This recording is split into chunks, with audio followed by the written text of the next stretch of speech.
Hi and welcome to Real Reviews, where today I'm going to set out my market stall and talk all about Strange New Worlds Season 2, which has only just hit home entertainment release.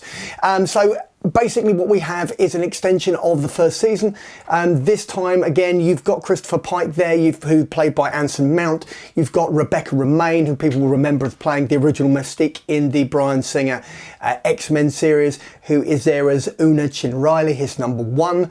You've also got Ethan Peck back as Spock, and obviously he came from other versions of Star Trek, different versions, iterations, and for my money is possibly the best Spock for bang for your buck, in terms of bringing an inherent degree of masculinity to the role, as well as a degree of complexity, which for whatever reason Zachary Quinto and Leonard Nimoy never quite hit, at least from my perspective. Please, Trekkies, don't hate me for this. So season 2 sees Una Chin-Riley essentially on trial for misleading Starfleet when it came to joining the organisation.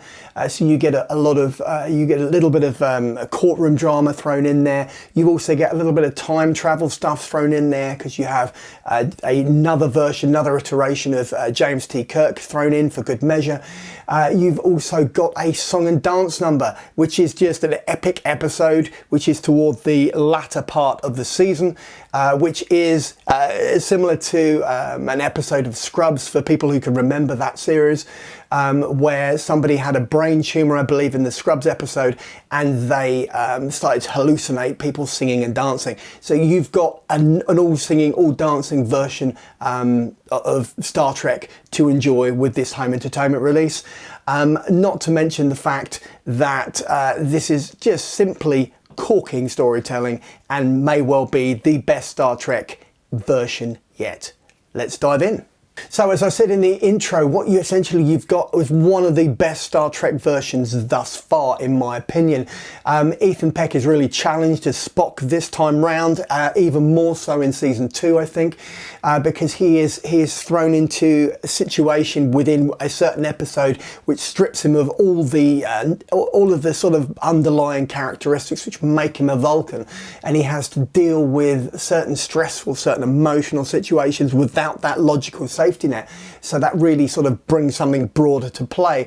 You've also got Carol Kane as Pelia, and you've got a nice dynamic with her and Una Chin-Riley, Rebecca Romijn's character, and there's a sort of combative nature to their sort of friendship stroke sort of work professional relationship. And there's no underselling the importance of Anson Mount here as Christopher Pike, obviously taking over from Breeze Greenwood, who was in the J.J. Abrams reboots. Not only to mention that, but you've got the integration of certain elements of Lower Deck later on in the season, where you've got the animated and live action crossover of characters. So you've got an awful lot of really interesting stuff which is going on in this second season, and it is an essential, in my opinion, for Trekkies and for non-Trekkies, a great purchase. So let's dive into exactly what it is beyond that which makes this such a good thing. Again, I think this comes down to the importance of physical media and the idea that to actually own something, it gives it a degree of, there's a degree of importance which you place upon it, and with streaming services, irrespective of the platform, whether it's Paramount Plus, or it's Prime Video, or it's Netflix, or whatever it is, these are their businesses. They're not ultimately there maybe for with the best of intentions in terms of the showrunners, the creators, the filmmakers, and the writers. They are businesses. Their artistic interest in the overall product is limited.